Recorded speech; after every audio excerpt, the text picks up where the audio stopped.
Portal Marwah Tanjung dengan NIM 2314010332. Saya dari kelas BAIH. Di sini saya akan membagikan sedikit pengetahuan tentang sejarah pendidikan Islam di zaman penjajahan. Pendidikan Islam selama masa penjajahan memiliki dampak yang signifikan di beberapa wilayah di mana Islam diterima sebagai agama mayoritas.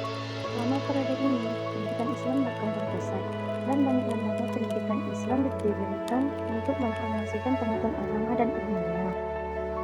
Selama masa penjajahan, pendidikan Islam seringkali menjadi sarana untuk mempromosikan nilai-nilai Islam dan mengajarkan ajaran agama kepada generasi muda.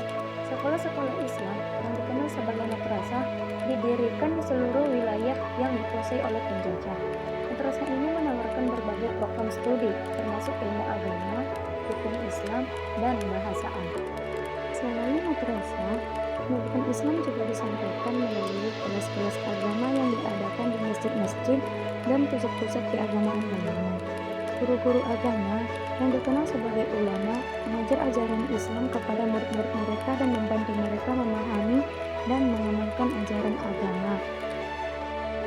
Selain itu, banyak ilmuwan Islam juga menulis buku-buku dan traktat tentang berbagai topik ilmiah, termasuk ilmu pengetahuan, matematika, dan astronomi. Buku-buku ini digunakan sebagai sumber belajar oleh murid-murid dan membantu mempromosikan pengetahuan ilmiah di antara komunitas Muslim. Secara keseluruhan, pendidikan Islam selama masa penjajahan memainkan peran penting dalam mempromosikan pengetahuan agama dan ilmiah di antara komunitas Islam.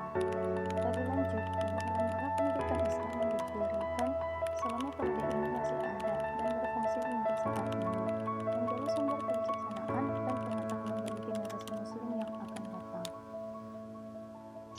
Pendidikan Islam di zaman penjajahan mengalami periode kejayaan yang signifikan, terutama selama abad ke-8 hingga ke-13 Masehi.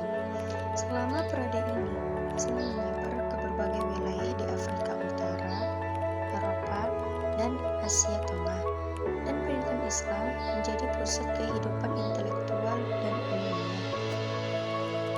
Selama periode ini, banyak pusat ilmiah dan universitas didirikan untuk kota-kota Islam seperti Baghdad, Kairo, dan Cordoba. Pusat ini menjadi pusat pengetahuan dan penelitian dan menarik para sarjana dan ilmuwan dari seluruh dunia. Mereka menawarkan berbagai program studi, termasuk filsafat, matematika, kedokteran, dan astronomi, dan menarik mahasiswa dari berbagai latar belakang. Pendidikan Islam juga sangat menekankan pentingnya studi Al-Quran dan hadis, dan banyak sarjana Islam yang menghabiskan sebagian besar karirnya untuk mempelajari dan menginterpretasikan teks-teks ini. Mereka juga menulis banyak karya ilmiah dan membangun tradisi pemikiran Islam yang kaya. Selain itu, pendidikan Islam juga memainkan peran penting dalam penyebaran Islam dan mengajarkan nilai-nilai Islam kepada generasi yang lebih muda. Ini termasuk melalui sekolah-sekolah Islam dan lembaga-lembaga pendidikan lainnya, serta melalui penyebaran ulama dan para pemimpin agama. Jadi, periode kejayaan pendidikan Islam selama zaman penjajahan adalah periode yang sangat produktif dan berpengaruh, dan warisannya masih terlihat hingga saat ini.